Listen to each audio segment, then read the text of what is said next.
और चिराग पासवान ने एक बार फिर शुरू किया चुनावी प्रचार। इस वक्त ही बड़ी खबर आप तक पहुंचाने जा रहे हैं। तस्वीर भी आपके सामने रखेंगे। दरअसल वीडियो कॉन्फ्रेंसिंग के जरिए चिराग पासवान इलेक्शन कैंपेन इस वक्त कर रहे हैं। पिता रामविलास पासवान की मौत के बाद पहली बार चिराग पासवान का बयान सामने आया। मेरे लिए बिहार फर्स्ट, बिहारी फर्स्ट है, ये चिराग पासवान की तरफ से कहा गया है। जातिगत राजनीति से ऊपर उठकर काम करना जरूरी है। तो पिता की मौत के बाद पहली बार चिराग पासवान इस तरह से एक्टिव मोड में दोबारा से नजर आ रहे हैं। न्यूज नेशन संवाददाता रजनीश सिन्हा ने चिराग पासवान से खास बातचीत की। चुनाव में पार्टी की तैयारी को लेकर सवाल जवाब किए गए। क्या कुछ उनकी तरफ से रिएक्शन सामने आया, देखिए आप भी।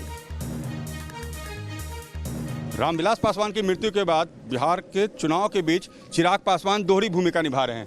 एक तरफ पिता की मौत के बाद चिराग पासवान हिंदू धर्म के हिसाब से कामकाज भी कर रहे हैं और दूसरी तरफ वीडियो कॉन्फ्रेंसिंग के जरिए कार्यकर्ताओं से बात कर रहे हैं, उनका मनोबल भी बढ़ा रहे हैं। पहले चरण का चुनाव होना है, आपको दिख रहा है चिराग पासवान जो बिल्कुल तमाम रीति रिवाज में चिराग लगे हुए हैं, लगातार कार्यकर्ताओं के संपर्क में हैं आप जी। आपने कहा है कार्यकर्ताओं को कि फर्स्ट बिहार, बिहारी फर्स्ट को सही बनाना है, इसके लिए काम करना है जी। क्या मकसद है पापा के सपनों को सच करने का? चिराग, जिस तरीके से आप लगातार बोलते रहे और लोग आपसे जुड़ते रहे। नहीं, बिल्कुल पिताजी के सपनों को पूरा करना है। वो चाहते थे कि बिहार पहले पायदान पर जाए, फर्स्ट बने, तो बस अब उसी सपने को पूरा करने के लिए मैं निकला हूँ। बीच में आज जब सबसे ज़्यादा मुझे उनकी ज़रूरत थी, अभी वो नहीं है साथ में। उनकी कमी कितनी खलती है, शायद मैं इसको कभी शब्दों में भी बयान नहीं कर पाऊँ। पर हाँ, जिम्मेदारी भी है मेरी पार्टी के प्रति, अपने कार्यकर्ताओं के प्रति मेरा उत्तरदायित्व भी है। व्यक्तिगत नुकसान है, पार्टी को बहुत बड़ा नुकसान है, पर जो समय चल रहा है उसमें चुनाव भी महत्वपूर्ण है। बिहार का भविष्य, आने वाले 5 साल का भविष्य ये चुनाव तय करेंगे। तो दोनों जिम्मेदारियों को निभाने का प्रयास। भले ही आप घर से बाहर ना निकल पा रहे हो, लेकिन आपके नाम को सुनकर नेता बड़ी तेज भाग रहे हैं। बीजेपी के नेताओं से हम लोग सवाल पूछ रहे हैं कि चिराग पासवान आपके साथ नहीं है, जेडीयू के लोगों से पूछ रहे हैं, वो आपके नाम सुनकर ही कैमरे के आगे से भाग जाते हैं। तो क्या चिराग का डर सभी के मन में है, या चिराग ने जो सवाल खड़ा किया उनका जवाब उनके पास नहीं है? देखिए, ये तो बेहतर वो ही दे पाएंगे।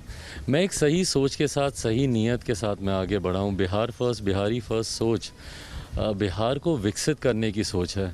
किसी को जातीयता के तौर पर बांटने की सोच नहीं है, धर्म के आधार पर बांटने की सोच नहीं है। मैं 12 करोड़ बिहार वासियों की बात करने निकला हूँ, और ख़ास तौर पर उस गरीब वर्ग की बात करने निकला हूँ जो आज़ादी के 70 साल के बाद भी जिसके पास पहनने के लिए कपड़े नहीं, खाने के लिए रोटी नहीं, रहने के लिए मकान नहीं है। इसको जातीयता में नहीं बांटकर, हकीकत है कि गरीबी अपने में एक जाति है और उसमें हर जात पात धर्म मजहब के लोग हैं। अगर हम विकसित बिहार की कल्पना करते हैं तो हमको सबको आगे लेकर मानते हैं चिराग, तो फिर प्रधानमंत्री के साथ क्यों नहीं रह पाए इस चुनाव में आप? जब बड़ा गुरेज है, लोग कह रहे हैं प्रधानमंत्री की तस्वीर को यूज़ ना करें आप, उनके नाम को यूज़ ना करें आप। कौन इस्तेमाल कर रहा है प्रधानमंत्री जी की तस्वीर को? मैं उनके विचारों से जुड़ा हुआ हूँ, मुझे उनकी तस्वीर से जुड़ने की ज़रूरत नहीं है। आप लोक जनशक्ति पार्टी के किसी भी नेता के होर्डिंग, बैनर कोई भी आप देख लीजिए। मेरा मैनिफेस्टो भी अभी 1-2 दिन में मैं लॉन्च करूंगा, उसमें भी कहीं पे हम लोगों ने प्रधानमंत्री जी की तस्वीर का इस्तेमाल नहीं किया। मुझे तो आश्चर्य होता है हमारे गठबंधन के साथियों का, मुख्यमंत्री जी को किस बात का डर है कि मैं प्रधानमंत्री की तस्वीर का इस्तेमाल करूँ? क्यों इस बात का उनको इतना डर है? एक बात चिराग पासवान ने साफ कर दी है कि मैं कल भी बीजेपी के साथ था, आज भी बीजेपी के साथ हूं। नीतीश कुमार के खिलाफ मैं कल भी था और आज भी हूं। क्या बिहार चुनाव के बाद बिहार में नया समीकरण दिखेगा? वीडियो जर्नलिस्ट सत्येंद्र के साथ रजनीश सिन्हा, न्यूज नेशन, पटना।